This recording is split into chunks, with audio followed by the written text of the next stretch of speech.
SMT Nation, we back. Nation, I want to discuss this topic here today as it's kind of finding its way throughout the media, and they're discussing some of the quotables from CEO of T-Mobile, Mike Sievert, as he discusses what they're going to be doing with their network. All right, so the quote I walked away from the Q3 earnings, the quote that Mike Sievert had that really sticks with me through everything that he mentioned. It was a 40-minute presentation and question and answer session and all that.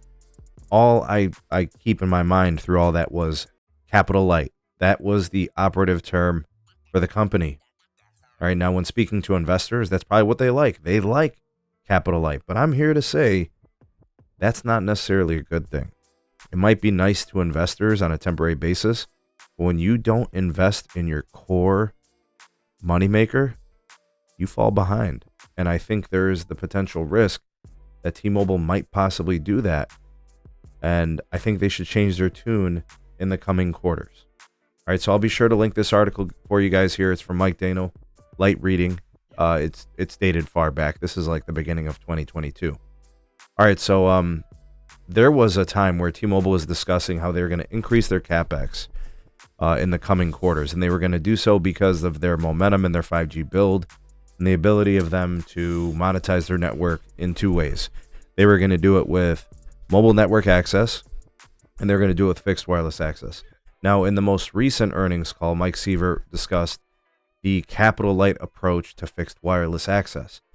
Guys, it really is a situation where they're basically selling excess capacity that's on the network. Nobody's using it. They're willing to monetize it, but they don't really care all that much about creating capacity on the network for fixed wireless access. So there are going to be some sectors and some tower sites that are going to be basically, I don't want to say congested, but mostly soaking up the capacity.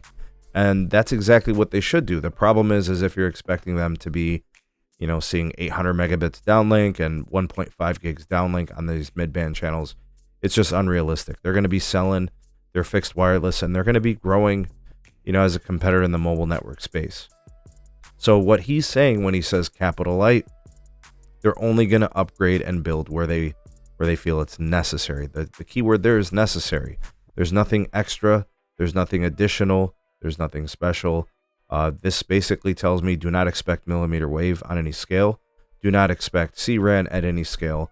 I don't expect that. There was a time where, discussions with engineering, that was a possibility and that was in the cards. I do not believe that is the case anymore. When you see a dividend all of a sudden being paid out, when you see share buybacks being discussed, when you hear talks about partnering and fiber and all these other things, that puts all the other stuff on the back burner, right? We have seen mmWave nodes get decommissioned by T-Mobile and replaced for skinny channel midband because they feel it's more suitable for how they build the network. So I just want to say here, that their network is a strategic network. It is a capital light network. Expecting anything different out of T-Mobile would be unrealistic and unfair. They are telling you exactly what they're going to do. They're not going to overspend. They're not going to overextend themselves. They are going to build the network to a capex that they can handle. If that means Verizon builds beyond them, builds better than them, whatever, they don't care. They're going to sell their brand. They're going to offer their offers, and they're going to live with those results.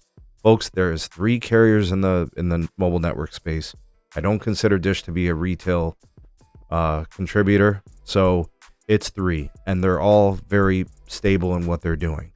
Nobody's shaking the tree anymore. There's no John Legers, there's no Sprint, there's no competition. They're all just kind of in their lane doing their thing, and that's probably how it's going to be in the foreseeable future, right? And I don't expect them to accrue more debt. I think they're going to try to keep things flat. I think that $9 billion in annual capex is probably fair. I don't think they're going to touch $10 billion very often until probably 2026. I think they're going to try to hang around that $9 billion for the next couple of years. But I do think that at some point they're going to have to make that CRAN investment. They're going to have to densify, and there's no way around it. There's no spectrum frequency that can save them from the grind of building a more redundant network with more overlap and more sites. At some point, they're going to have to bite the bullet, and they're going to have to pay the OpEx for that 10 gig fiber across the board, and they're going to have to build and manage more of those sites. What do you guys think? Sound off in the comment section below. You are the voice of the people, the SMT Nation. Let your voice be heard.